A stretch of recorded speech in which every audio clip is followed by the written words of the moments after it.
एक साल बाद तो कहानी शुरू होती है। सियोल यूनिवर्सिटी की हल्की सी सर्द सुबह थी। चारों ओर धुंध फैली हुई थी और यूनिवर्सिटी के मैदान में कदम रखते ही एक शांति सी महसूस होती थी। वहीं एक लड़की हायून अपने बाएं हाथ में किताबें थामे तेजी से लैब की ओर बढ़ रही थी। उसकी चाल में आत्मविश्वास था, चेहरा शांत मगर आंखों में गहराई थी। वह अकेले रहना पसंद करती थी, पढ़ाई में अव्वल और भावनाओं से थोड़ा दूर। क्लास में उसकी मौजूदगी हमेशा साफ नजर आती थी, न ज्यादा बोलना न ज्यादा हंसना, लेकिन हर सवाल का सबसे सटीक जवाब देना। उधर जिनवू एक अलग ही दुनिया का इंसान था। सटीक टाइमिंग, अनुशासन से भरी जिंदगी और हर चीज को कंट्रोल में रखने वाला लड़का। वह इकोनॉमिक्स का टॉपर था, मगर उसके अंदर छिपा अकेलापन शायद कोई समझ नहीं पाता। वह अपने लैपटॉप और कॉफी मग के साथ हर सुबह लाइब्रेरी की खिड़की के पास वाली सीट पर बैठा मिलता। किताबों के पन्नों में उसकी जिंदगी उलझी रहती और दिल की आवाज से वह हमेशा बचता। उनकी पहली मुलाकात यूनिवर्सिटी के एक इंट्रा डिपार्टमेंटल प्रोजेक्ट के दौरान हुई। एक बड़ा केस स्टडी तैयार करना था और प्रोफेसर ने हायून और जिनवू को एक ही टीम में रखा। दोनों को यह जोड़ी पसंद नहीं आई। एक बेहद शांत तो दूसरा बेहद परफेक्शनिस्ट। शुरुआत में बातचीत औपचारिक रही। डाटा भेज दिया, प्रेजेंटेशन कौन बनाएगा, कल मिल सकते हैं क्या। मगर इन औपचारिक सवालों में भी एक लय बनने लगी थी। एक दिन जब दोनों लाइब्रेरी में देर तक रुके हुए थे, अचानक लाइट चली गई। पूरा कमरा अंधेरे में डूब गया। हायून थोड़ी घबरा गई, लेकिन जिनवू ने अपने फोन की फ्लैशलाइट ऑन की और कहा, घबराओ मत, मैं यहीं हूं। उस पल में पहली बार हायून ने उसे ध्यान से देखा। सधे हुए चेहरे पर हल्की चिंता की लकीरें, लेकिन आवाज में सुकून। उस अंधेरे में जैसे एक अनकहा भरोसा बनने लगा था। इसके बाद वे अक्सर कैंपस कैफे में मिलते, प्रोजेक्ट पर चर्चा करते, लेकिन अब बातों का विषय किताबों से आगे बढ़ चुका था। जिनवू को हायून की आवाज भाने लगी थी, शांत मगर असरदार, और हायून को जिनवू की हर बात में छिपी गंभीरता आकर्षित करने लगी थी। एक दिन दोनों साथ कॉफी पीते हुए अचानक चुप हो गए। न कोई बात, न कोई सवाल, बस दो कपों के बीच उठती भाप और दो धड़कनों की आवाज थी। हायून को समझ नहीं आया कि कब वह जिनवू की मौजूदगी का इंतजार करने लगी। उसकी सुबह जिनवू के गुड मॉर्निंग टेक्स्ट से शुरू होती और रातें उसके मैसेज अभी पढ़ाई खत्म की से खत्म। जिनवू को भी अब हायून की हंसी याद रहने लगी थी, जो बेहद दुर्लभ थी, मगर जब भी आती उसका दिन बना देती। प्रोजेक्ट के एक दिन पहले दोनों देर रात लैब में प्रेजेंटेशन बना रहे थे। हायून ने गलती से एक पुरानी तस्वीर दिखा दी जिसमें वह किसी लड़के के साथ थी। जिनवू ने कुछ नहीं कहा, लेकिन उस तस्वीर के बाद उसकी आंखों में हल्का बदलाव आया। कुछ जिज्ञासा, कुछ सवाल, लेकिन उस रात कुछ और भी बदला। दोनों ने पहली बार एक दूसरे के बेहद करीब महसूस किया। हायून ने कहा, तुम्हारे साथ काम करना आसान नहीं था, मगर अच्छा लगा। जिनवू ने मुस्कुराकर जवाब दिया, तुम्हारे साथ होना मुश्किल नहीं, बस नया था। और उस नई शुरुआत ने एक कहानी को जन्म दिया। दो अजनबियों की कहानी, जो एक प्रोजेक्ट के जरिए दिलों की परिभाषा सीखने लगे। बस यहीं से उनकी कहानी शुरू हुई, बिना किसी वादे के, मगर बेहद गहराई से। सियोल की पतझड़ की शाम थी। आसमान गुलाबी और नारंगी रंगों में सजा हुआ था, जैसे किसी पेंटिंग का कैनवास। यूनिवर्सिटी कैंपस में पतझड़े पत्ते जमीन पर बिछे थे और हवा में हल्की ठंडक घुली थी। हायून अपने पसंदीदा ब्लैक कोट में दोनों हाथों को जेब में डाले शांत सी झील के किनारे बैठी थी। उसकी आंखें सामने बहते पानी को देख रही थीं, लेकिन उसका मन कहीं और था। पिछले कुछ हफ्तों में जिनवू उसके करीब आ गया था, इतना कि अब वह उसके बिना किसी दिन की कल्पना नहीं कर सकती थी। मगर कुछ था जो अभी अधूरा था, कुछ जो जुबां पर नहीं आया था, लेकिन दिल में गूंजता रहता था। उधर जिनवू भी खुद से लड़ रहा था। वह एक ऐसा लड़का था जो अपने जज्बातों को शब्दों में ढालना नहीं जानता था, लेकिन हायून के साथ समय बिताते बिताते उसकी दुनिया बदलने लगी थी। वह अब किसी की मौजूदगी महसूस करता था, किसी के लिए मुस्कुराता था और पहली बार किसी के जाने के ख्याल से डरता था। उस शाम वह एक फैसला करके आया था, अब और चुप नहीं रहना। अब उसे अपने दिल की बात कहनी थी। झील के किनारे पहुंचकर वह कुछ देर दूर खड़ा रहा। हायून ने उसकी आहट सुनी, लेकिन पीछे नहीं मुड़ी। जिन्वू ने धीरे से पास आकर कहा, तुम्हें सर्दी लग रही होगी। हायून ने बिना देखे जवाब दिया, तुम्हारी आवाज से गर्मी मिल रही है। यह सुनते ही जिन्वू का दिल थोड़ा जोर से धड़का। वह बैठ गया उसके ठीक पास, लेकिन दोनों के बीच अब भी कुछ अनकहा था। कुछ मिनटों तक चुप्पी रही, बस हवा की सरसराहट और पत्तों की खड़खड़ाहट गूंजती रही। फिर अचानक जिन्वू ने गहरी सांस ली और कहा, हायून, मैं कुछ कहना चाहता हूं। आवाज में कंपकंपी थी, लेकिन आंखों में सच्चाई। हायून ने पहली बार उसकी ओर सीधे देखा। उसकी आंखों में सवाल नहीं थे, सिर्फ एक इंतजार था। जिन्वू ने उसकी आंखों में देखते हुए कहा, मैं तुम्हें पसंद करता हूं। नहीं, शायद इससे भी ज्यादा। जब तुम आसपास नहीं होती तब भी मैं तुम्हारे बारे में सोचता हूं। मुझे नहीं पता ये क्या है, लेकिन मैं चाहता हूं कि ये हर दिन तुम्हारे साथ ही बीते।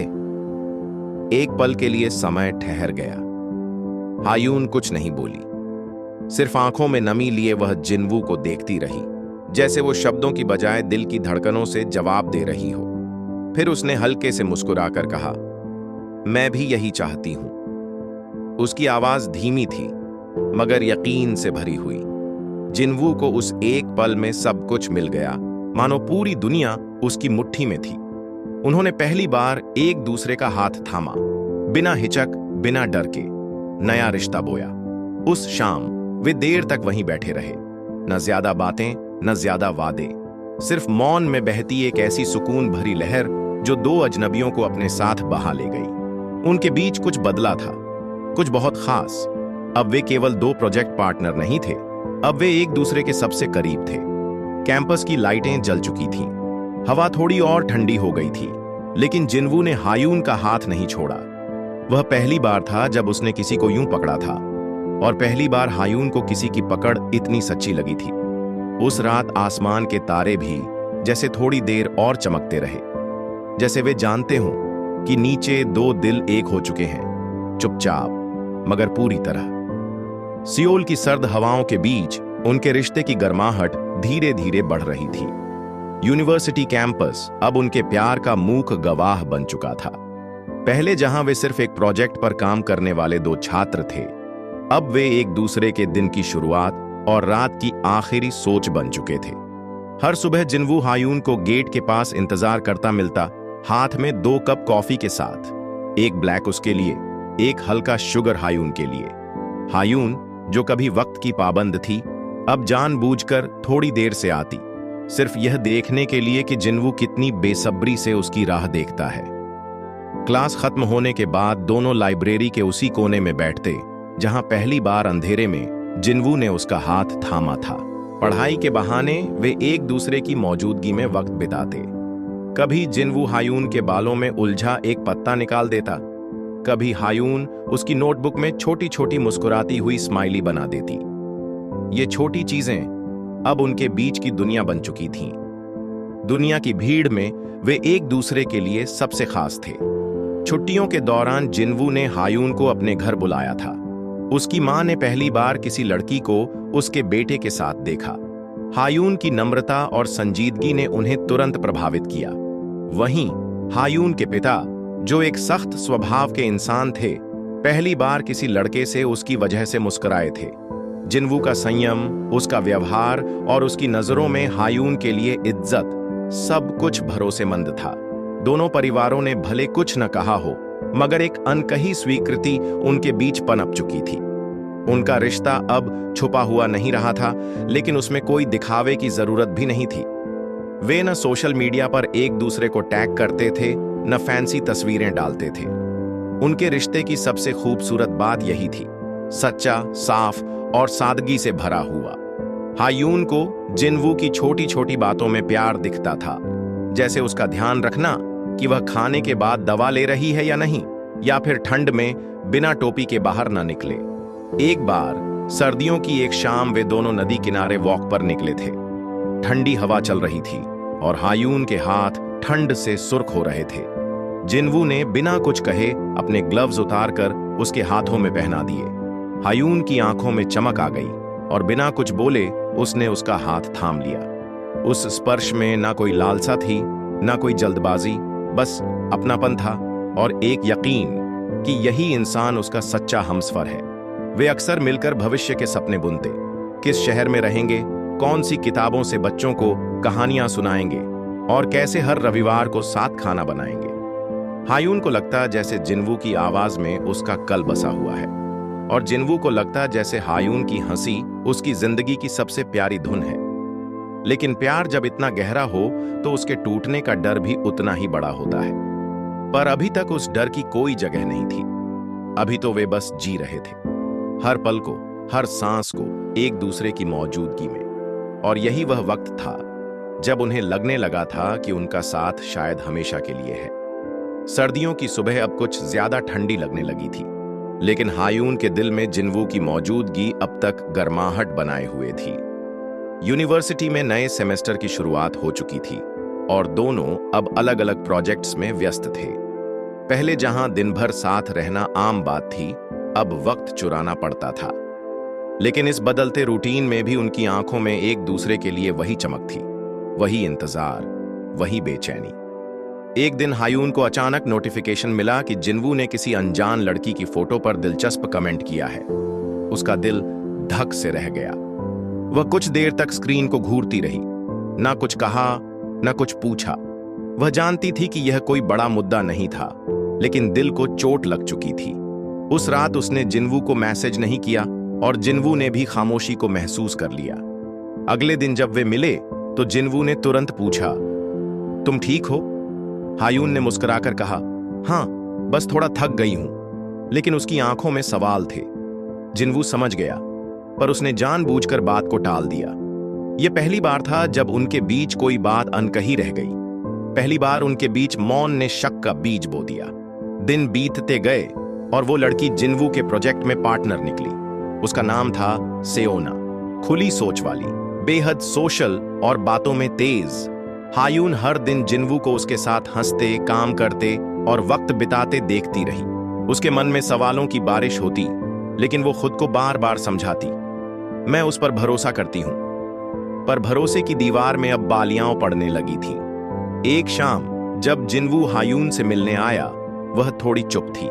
जिन्वू ने उसका हाथ पकड़ा और पूछा, क्या हुआ है? हायून ने धीमे स्वर में कहा, क्या तुम्हें उसके साथ रहना अच्छा लगता है?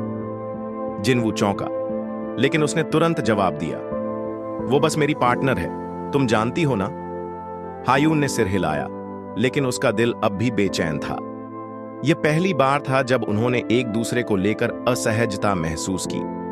उस रात हायून छत पर बैठी आसमान को देखती रही। उसकी आंखों में सवाल थे, क्या प्यार में इतनी असुरक्षा होनी चाहिए? क्या भरोसा इतना नाजुक होता है? दूसरी ओर जिन्वू भी अपने कमरे में बैठा सोच रहा था, क्या वह हायून को खुद से दूर कर रहा है? क्या उसकी चुप्पी हायून को गलतफहमी में डाल रही है? अगले दिन जिन्वू ने कोशिश की कि वह हायून को स्पेशल फील कराए। उसने उसके लिए एक छोटा सा गिफ्ट लाया, उनकी पहली झील वाली तस्वीर का एक फ्रेम। हायून ने मुस्कुराकर गिफ्ट लिया, लेकिन मुस्कान में वो पहले जैसी चमक नहीं थी। अब उनके बीच कुछ बदल चुका था, ऐसा कुछ जो कहा नहीं गया, लेकिन महसूस जरूर हो रहा था। वो छोटी सी दरार अब धीरे धीरे रिश्ते की नींव में फैलने लगी थी और दोनों इसे महसूस तो कर रहे थे, लेकिन कोई आगे बढ़कर बात करने की हिम्मत नहीं जुटा पा रहा था। इस चुप्पी में उनका प्यार गूंज रहा था, पर अब उसमें सादगी की जगह चिंता ने ले ली थी। और यही चिंता धीरे धीरे उस रिश्ते की सबसे बड़ी साजिश बनती जा रही थी। बिना आवाज, बिना तूफान, बस एक गहरी धीमी खामोशी में सियोल की सड़कों पर बर्फ की पहली हल्की परत गिरी थी। यूनिवर्सिटी की इमारतें सफेद चादर में ढकी हुई थीं और हवा में एक अलग ही ठंडापन था, शरीर से ज्यादा दिल को छू लेने वाला। ऐसे में जिन्वू और हायून का रिश्ता भी धीरे धीरे सर्द होने लगा था। पहले जहां सुबह की शुरुआत गुड मॉर्निंग मैसेज से होती थी, अब घंटों तक मोबाइल स्क्रीन सूनी रहती थी। कॉफी शॉप की वही मेज अब खाली पड़ी रहती और लाइब्रेरी का वह कोना जिसे कभी उनका संसार कहा जाता था, अब बस एक जगह बन गया था। हायून दिन भर क्लास में भी खोई खोई रहती। उसकी नोटबुक में अब पढ़ाई से ज्यादा स्केच बनते थे, टूटे हुए दिल, अकेले बैठे कपल्स और सवालों से भरी आंखें। वह हर दिन खुद को समझाने की कोशिश करती, शायद मैं ही ज्यादा सोच रही हूं। लेकिन जब भी जिनवू की और सेओना की हंसी भरी तस्वीरें सोशल मीडिया पर दिखती, उसका दिल एक बार फिर चुपचाप टूट जाता। एक दिन कैंपस में एक इवेंट हुआ जहां सभी प्रोजेक्ट पार्टनर को एक साथ स्टेज पर आना था। सेओना और जिनवू एक टीम के तौर पर प्रेजेंटेशन देने वाले थे। हायून ने दूर खड़े होकर देखा। जिनवू सेओना की ओर देखकर मुस्कुराया, जैसे पहले हायून को देखता था। उसकी आंखें नम हो गईं, लेकिन वह वहां से हटी नहीं। वह चाहती थी कि शायद जिनवू एक बार उसकी ओर देखे, उसकी आंखों में दर्द पड़े। लेकिन जिनवू मंच पर ही खोया रहा। उस शाम जब हायून हॉस्टल लौटी तो उसे जिनवू का एक टेक्स्ट मिला। आज का प्रेजेंटेशन अच्छा गया, तुमने देखा? उसने स्क्रीन को देर तक देखा, फिर फोन साइलेंट पर रखकर तकिए के नीचे रख दिया। वह अब थक चुकी थी, लड़ते लड़ते, समझते समझाते। उसे अब यकीन नहीं रहा था कि वह जिनवू के लिए पहले जैसी खास रही थी या नहीं। कुछ दिन बाद हायून की एक क्लास के बाद उसे जिनवू ने पार्किंग लॉट में बुलाया। उसकी आंखों में चिंता थी। हायून, हमें बात करनी चाहिए, उसने कहा। हायून चुपचाप खड़ी रही। मुझे लगता है हम दोनों बहुत बदल गए हैं, जिनवू ने शुरुआत की। उसकी बात अधूरी थी, लेकिन हायून ने उसे रोकते हुए कहा, तुम्हें उससे प्यार हो गया है? जिनवू कुछ सेकंड तक कुछ बोल नहीं पाया। वह कुछ कहना चाहता था, कुछ समझाना भी, लेकिन उसकी चुप्पी ही जवाब बन गई। हायून की आंखों से आंसू गिरने लगे, लेकिन आवाज नहीं आई। वह पीछे मुड़ी और धीरे धीरे चलने लगी। जिनवू ने उसे रोकने की कोशिश नहीं की, न ही पुकारा। वो बस वहीं खड़ा रहा, जैसे उसकी जिंदगी एक पल में खाली हो गई हो, लेकिन समझ नहीं पा रहा था कि उसे भरने का रास्ता क्या है। उस रात हायून ने अपनी डायरी में सिर्फ एक लाइन लिखी, कभी कभी हम जिनसे सबसे ज्यादा प्यार करते हैं वही हमें सबसे गहराई से तोड़ते हैं। उसके आंसू पन्नों पर गिरते रहे और बाहर बर्फ तेजी से गिर रही थी। सर्दी अब केवल मौसम में नहीं, उसकी आत्मा में उतर आई थी। उस पल उसने समझ लिया, प्यार हमेशा खत्म शोर से नहीं होता। कभी कभी वह चुपचाप बर्फ की तरह गिरता है और दिल के हर कोने को जमा देता है। सियोल की सड़कों पर बर्फ अब पूरी तरह जम चुकी थी और ठीक उसी तरह हायून के दिल की मासूम गर्माहट भी अब ठंडी हो चली थी। यूनिवर्सिटी में अब भी वही चहल पहल थी, लेकिन उसके लिए सब कुछ बदल चुका था। पहले जहां वह कैंपस में जिनवू की आंखों को ढूंढती थी, अब उसकी नजरें उससे बचने लगी थीं। वो अब न लाइब्रेरी जाती, न वही कॉफी शॉप जहां कभी जिनवू उसका इंतजार करता था। हर वो जगह अब एक छक्म बन चुकी थी और हर मुस्कान एक पुरानी चीख। हायून ने खुद को किताबों में और दोस्तों में उलझाने की कोशिश की, लेकिन दिल की दरारें इतने आसानी से नहीं भरती। वह अब हर दिन खुद को यह समझाने की कोशिश करती थी कि वह मजबूत है, वह आगे बढ़ सकती है। लेकिन जब भी अकेले कमरे में बैठती तो दीवारों से वही आवाजें टकराने लगती, जिनवू की हंसी, उसके वादे और वो स्पर्श जो अब पराया हो चुका था। उसकी आंखें भले सूख चुकी थीं, लेकिन उसका दिल अब भी हर रात उसी तन्हाई में रोता था। एक दिन कैंपस में उसकी मुलाकात एक पुराने दोस्त मिंजून से हुई। वह हमेशा से हायून का अच्छा दोस्त था, पर हायून ने कभी उसे उस नजर से नहीं देखा था। लेकिन आज जब मिंजून ने मुस्कुराकर पूछा, कैसी हो, हायून का दिल अजीब सी राहत से भर गया। किसी ने इतने वक्त बाद सच में पूछा था कि वो कैसी है, और शायद पहली बार उसने झूठ नहीं बोला। उसने कहा, टूटी हुई हूं, लेकिन ठीक होने की कोशिश कर रही हूं। मिंजून ने न ज्यादा सवाल किए न सलाह दी। वह बस उसके साथ बैठा रहा, चुपचाप लेकिन पूरा। यही चुप्पी हायून को राहत दे रही थी। उसने महसूस किया कि कोई उसे बिना शर्त के समझ रहा है, बिना उससे कुछ मांगे। यही वो पल था जब हायून ने पहली बार खुद को थोड़ा सा हल्का महसूस किया, जैसे किसी ने उसके दर्द का बोझ थोड़ी देर के लिए उठा लिया हो। दूसरी तरफ जिनवू भी अब पहले जैसा नहीं रहा था। सेओना के साथ बिताए पल भले दिखने में अच्छे थे, लेकिन जिनवू के भीतर एक खालीपन था जिसे वह छू नहीं पा रहा था। सेओना की बातें अब उसे बोझिल लगने लगी थीं, उसकी हंसी में वह गर्माहट नहीं थी जो कभी हायून की मौन मौजूदगी में मिलती थी। एक दिन जब सियोना ने हंसते हुए उसका हाथ थामा तो जिन्वू ने अनजाने में वो हाथ पीछे खींच लिया। वो खुद हैरान था, क्या उसका दिल अब भी हायून के पास था? उसी शाम जिन्वू ने हायून को दूर से कैंपस में चलते देखा, मिंजून के साथ।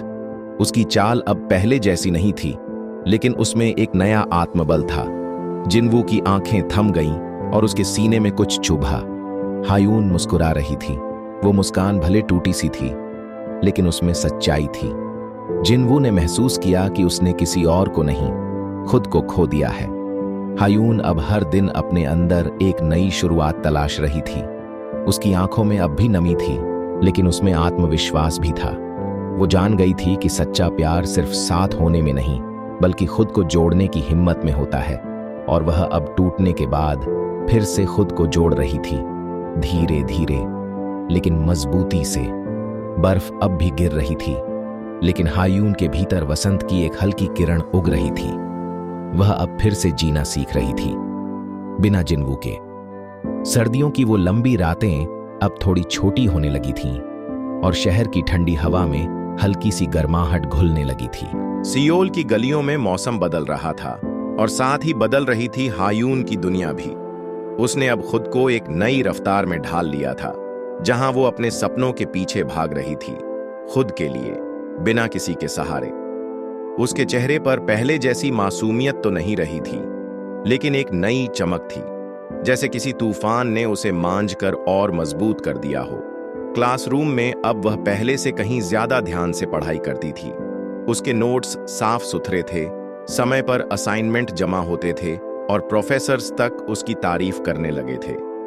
दोस्त भी उसकी इस बदलती हुई शख्सियत को देखकर हैरान थे। कभी जो लड़की हर बात पर जिन्वू को फोन करती थी, अब वो खुद ही खुद को संभाल रही थी। हर शाम कैंपस की छत पर बैठकर वह आसमान को देखती थी और उन अधूरे सपनों को पूरा करने की कसमें खाती थी जो कभी किसी के साथ मिलकर देखे थे।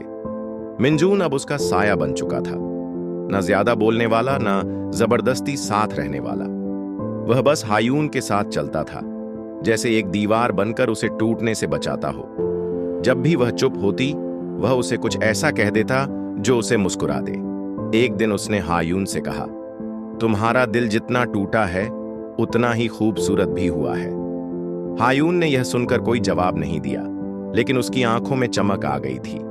वो अब भी जिन्वू को पूरी तरह भूल नहीं पाई थी, लेकिन अब उसकी यादें सिर्फ एक सबक थीं, एक किताब का पन्ना जिसे पढ़ा जा चुका था। उधर जिन्वू की जिंदगी धीरे धीरे उलझती जा रही थी। सियोना से उसकी बातचीत अब पहले जैसी सहज नहीं रही थी। हर बार जब वो हंसती, उसे हायून की मुस्कान याद आ जाती। हर बार जब वो पास आती, उसे वो खालीपन महसूस होता जो सिर्फ हायून की मौजूदगी से भरता था। जिन्वू ने आखिरकार मान लिया था, जो प्यार उसने खोया था वो अब किसी और के भरोसे में पल रहा था। एक दिन यूनिवर्सिटी में एक आर्ट एग्जीबिशन लगी। हायून ने भी उसमें हिस्सा लिया और अपनी बनाई एक पेंटिंग लगाई। एक लड़की जो बारिश में भीग रही थी, लेकिन उसके चेहरे पर डर नहीं बल्कि शांति थी। वो पेंटिंग देखने वालों की भीड़ में जिन्वू भी था। उसने उस तस्वीर को देखा और उसका दिल थम सा गया। उसे यकीन नहीं हुआ कि वो तस्वीर दरअसल हायून ही थी, एक नई हायून जिसने अपने आंसुओं को अपने सौंदर्य में बदल दिया था। जिन्वू वहां देर तक खड़ा रहा। उसे अब पूरी तरह एहसास हो गया था कि उसने क्या खोया है। वो पेंटिंग चीख चीख कर कह रही थी कि अब वह लड़की पहले जैसी नहीं रही। अब वो अपनी जिंदगी की मालिक है और किसी के लौट आने से उसके फैसले नहीं बदलने वाले। उस रात हायून ने एग्जीबिशन के बाद जब अपनी पेंटिंग के पास फूलों का गुलदस्ता देखा तो मुस्कुराई। गुलदस्ते में एक छोटा सा कार्ड था, बिना नाम का, लेकिन लिखावट पहचानी सी। उसने वो कार्ड लिया, पढ़ा और धीरे से वापस रख दिया और फिर अपनी पीठ घुमाकर चल दी, बिना पलटे। उसने तय कर लिया था, अब कोई भी याद, कोई भी पछतावा उसके रास्ते को रोक नहीं सकता। उसकी कहानी अब भी अधूरी थी, लेकिन अब वह उसे खुद लिख रही थी, अपने शब्दों में, अपने ही अंत के साथ। सियोल में वसंत धीरे धीरे दस्तक देने लगा था।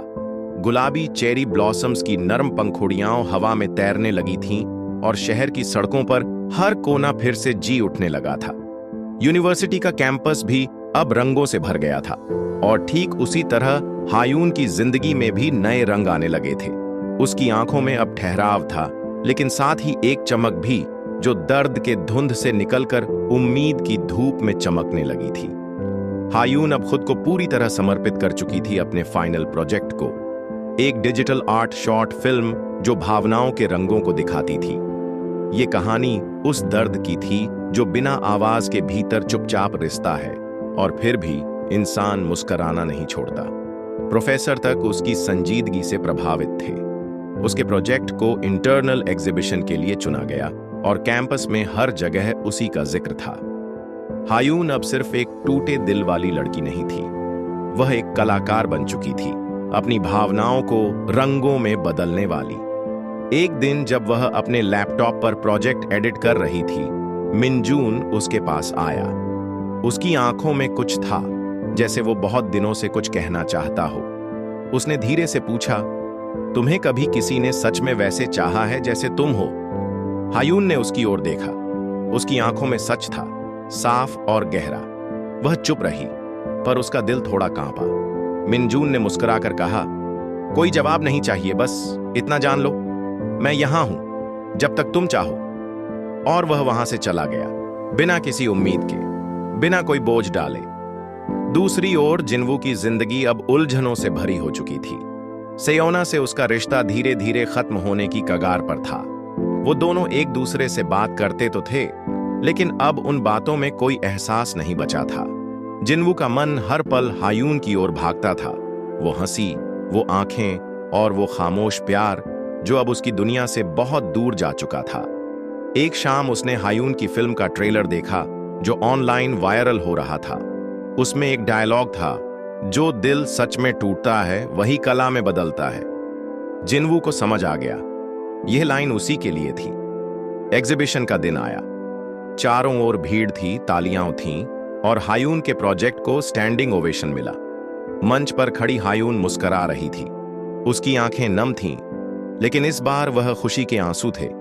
वहां बैठा मिनजून उसे गर्व से देख रहा था और भीड़ के पीछे खड़ा जिन्वू चुपचाप देखता रहा, अपनी सबसे बड़ी गलती को सबसे ऊंची उड़ान भरते हुए। प्रोग्राम के बाद जिन्वू ने पहली बार हायून के पास जाकर बात करने की हिम्मत जुटाई। हायून, उसने धीमे से कहा। वह पलटी, उसकी आंखों में एक शांत समुंदर था। जिन्वू ने कहा, मैं जानता हूं मैंने तुम्हें बहुत दुख दिया, लेकिन क्या हम फिर से शुरू कर सकते हैं? कुछ सेकंड की चुप्पी के बाद हायून ने कहा, तुम्हारी वजह से मैं टूटी और उसी टूटन ने मुझे मेरी असली पहचान दी। तुम्हारा आभार है, पर अब मैं पीछे नहीं देखती। वो मुस्कुराई, उसकी मुस्कान में आत्मबल था और वो वहां से चल दी मिनजून की ओर। जिन्वू वहीं खड़ा रहा, लेकिन अब की बार उसकी आंखों में पछतावे से ज्यादा सम्मान था, उस लड़की के लिए जिसे वह कभी समझ नहीं पाया था। चेरी ब्लॉसम्स हवा में उड़ रहे थे, जैसे किसी अधूरी कहानी को पूर्णता दे रहे हों, और हायून की कहानी अब खुद उसकी थी, सुंदर, सशक्त और पूरी। सियोल में अब गर्मी का मौसम आ चुका था और शहर की सड़कों पर धूप की तेजी से गर्माहट महसूस होने लगी थी। कैंपस में चारों ओर रंग बिरंगे फूल खिलने लगे थे और सब कुछ जश्न में डूबा हुआ था। हायून ने अब खुद को पूरी तरह बदल लिया था। पहले जहां वह टूटे हुए दिल के साथ अपनी जिंदगी जी रही थी, अब वह अपनी खुद की पहचान बना चुकी थी। उसकी मुस्कान अब सिर्फ एक दिखावा नहीं थी, बल्कि आत्मविश्वास की गहरी जड़ें थीं, जो उसे कहीं न कहीं भीतर से शक्ति दे रही थीं। हायून के प्रोजेक्ट के बाद उसकी कड़ी मेहनत को अब पूरे कैंपस में सराहा जा रहा था। उसकी फिल्म को अब एक बड़े फिल्म फेस्टिवल में भेजा जा चुका था और उसकी कला को पहचान मिल रही थी। वह अब एक सफल छात्रा बन चुकी थी, लेकिन इसके बावजूद वह अपनी परफेक्ट दुनिया से थोड़ा भी दूर नहीं जा रही थी। उसे समझ आ चुका था कि वह अपने सपनों की ओर बढ़ने के लिए किसी और से नहीं, खुद से प्यार करना होगा।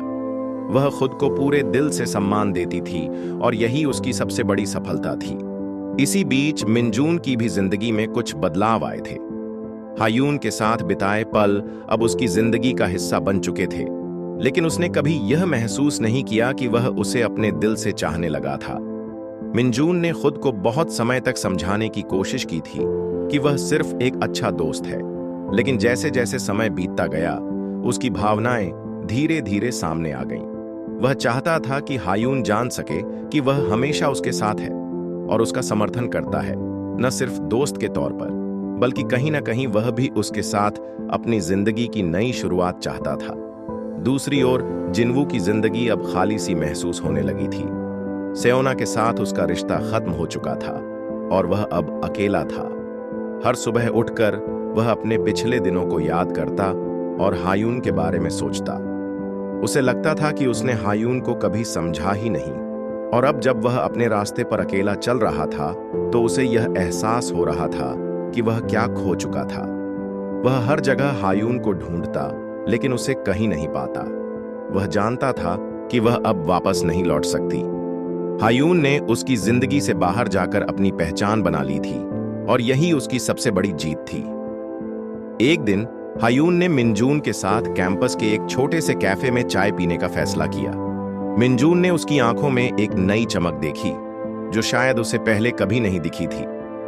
हायून ने चाय की कप में हल्की सी मुस्कान डाली और कहा, तुम जानते हो, कभी लगता था कि मैं खुद को पूरी तरह से खो चुकी हूं, लेकिन अब मुझे लगता है कि मैं सही रास्ते पर हूं। मिनजून ने धीरे से सिर हिलाया और उसकी आंखों में बिना कहे बहुत कुछ था। जब हायून ने मिनजून से यह पूछा, क्या तुमने कभी महसूस किया है कि किसी को पूरी तरह समझना जरूरी नहीं होता, बस इतना ही कि तुम उसके साथ हो? वह क्या सोचता है, क्या महसूस करता है, बस उसे समझने की कोशिश करो। मिनजून ने नजरें नहीं मिलाईं, लेकिन वह जानता था कि यह सवाल हायून ने सिर्फ एक दोस्त के तौर पर नहीं बल्कि किसी और की भावनाओं को समझने के तौर पर पूछा था। ठीक उसी समय जिन्वू दूर खड़ा उनकी बातचीत को सुन रहा था। उसकी आंखों में सवाल थे और दिल में अफसोस था। वह जानता था कि हायून अब अपनी जिंदगी के नए रास्ते पर चल पड़ी है और उसके साथ उसे नहीं देख सकता। उसने आखिरी बार हायून को देखा और बिना कहे वहां से चला गया। उसके कदमों में अब न उम्मीद थी न पछतावा, बस एक गहरी चुप्पी और एक खामोश स्वीकारोक्ति। हायून अब वह लड़की नहीं थी जिसे कभी उसने तोड़ा था। वह एक नई हायून थी, मजबूत, आत्मविश्वासी और अपने रास्ते पर चलने वाली। वह जान चुकी थी कि प्यार का असली मतलब सिर्फ अपने साथ सच्चा होना है, और अब वह अपने आप को हर दिन प्यार करती थी। गर्मियों की रातें सियोल में अब बेहद सुकूनदायक हो गई थीं और शहर की गलियों में हल्की सी ठंडी हवा बहने लगी थी। हायून के जीवन में भी अब बहुत कुछ बदल चुका था। वह एक नई दिशा में आगे बढ़ चुकी थी, जहां उसे अपने आप को साबित करने का मौका मिल चुका था। उसकी कला अब पहचान पा रही थी और उसका आत्मविश्वास दिन ब दिन बढ़ता जा रहा था। उसने अपनी भावनाओं को पेंटिंग और फिल्म के जरिए व्यक्त किया था और आज वही कला उसकी पहचान बन चुकी थी। कैंपस में एक बड़ा इवेंट हो रहा था जहां छात्रों को अपनी कला प्रस्तुत करने का अवसर मिल रहा था। हायून ने भी अपनी शॉर्ट फिल्म को वहां पेश करने का निर्णय लिया। वह जानती थी कि यह मौका उसके लिए बहुत अहम था। फिल्म को देखकर लोग उसकी मेहनत और उसकी भावनाओं को समझ रहे थे। उसकी आंखों में आत्मविश्वास था और वह जानती थी कि आज वह अपने जीवन के एक नए मुकाम पर खड़ी है। उसकी फिल्म को देखकर प्रोफेसर और अन्य छात्रों ने उसकी तारीफ की। हायून के दिल में संतोष था क्योंकि उसे एहसास हो गया था कि उसने अपने दुखों और दर्द को कला के रूप में बदल दिया है, जो अब लोगों को छू रहा था। मिनजून हमेशा की तरह उसकी मदद कर रहा था, लेकिन अब वह ज्यादा चुप था। हायून समझ गई थी कि मिनजून में भी एक गहरी भावनाएं छिपी हुई थीं। वह अक्सर हायून के साथ समय बिताता था, उसकी फिल्म के बारे में बातें करता और उसकी कला के प्रति अपनी सराहना जाहिर करता था। लेकिन एक दिन हायून ने महसूस किया कि मिनजून की नजरों में कुछ और था, कुछ और भी जो वह खुलकर नहीं कह पा रहा था। उस दिन कैंपस के बगीचे में हायून और मिनजून बैठे थे। एक हल्की हवा चल रही थी और बगीचे में लगे फूलों की खुशबू चारों ओर फैल रही थी। मिनजून ने कुछ समय बाद हायून की ओर देखा और कहा, तुमने बहुत कुछ सहा है, लेकिन तुमने कभी अपनी उम्मीदों को कम नहीं होने दिया। तुमने हमेशा खुद को संभाला है। हायून ने उसकी ओर देखा और बिना कुछ कहे उसे समझा। उसने मिनजून से कहा, तुम हमेशा मेरे लिए खड़े रहे हो मिनजून। मुझे पता है कि तुम मुझसे बहुत कुछ महसूस करते हो, लेकिन मैं चाहती हूं कि तुम अपने दिल की सुनो।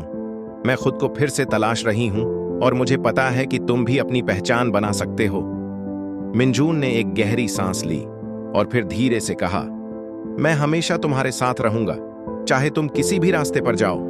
मुझे पता है कि तुम बहुत बड़ी चीज बनने वाली हो, हायून। हायून ने मुस्कुराकर उसकी तरफ देखा और दोनों की आंखों में कुछ ऐसा था जो शब्दों से ज्यादा गहरा था। वह दोस्ती और समर्थन का एक अनमोल रिश्ता था जिसे दोनों ने अपने दिलों में समेट रखा था। उधर जिन्वू अब एकांत में अपने फैसलों के बारे में सोच रहा था। उसे यह महसूस हो गया था कि हायून को छोड़ने का उसका कदम एक गलती थी। वह जानता था कि उसे कभी भी हायून का प्यार नहीं मिल सकता, लेकिन उसने यह भी समझा था कि कभी कभी हमें अपनी गलतियों को स्वीकार करना पड़ता है और फिर उनसे सीखना होता है। वह अब अपनी जिंदगी में बदलाव लाने की कोशिश कर रहा था, लेकिन हायून के लिए उसके दिल में एक खालीपन था। एक दिन सियोल के एक कैफे में हायून और जिन्वू की मुलाकात हुई। यह पहला मौका था जब वे आमने सामने थे, बिना किसी झिझक के। जिन्वू ने धीरे से कहा, हायून, मुझे लगता है कि मैंने तुम्हें खो दिया है और अब मैं समझता हूं कि जो मैंने किया था वह गलत था। मैं जानता हूं कि मैं कभी भी तुम्हारी तरह मजबूत नहीं हो सकता।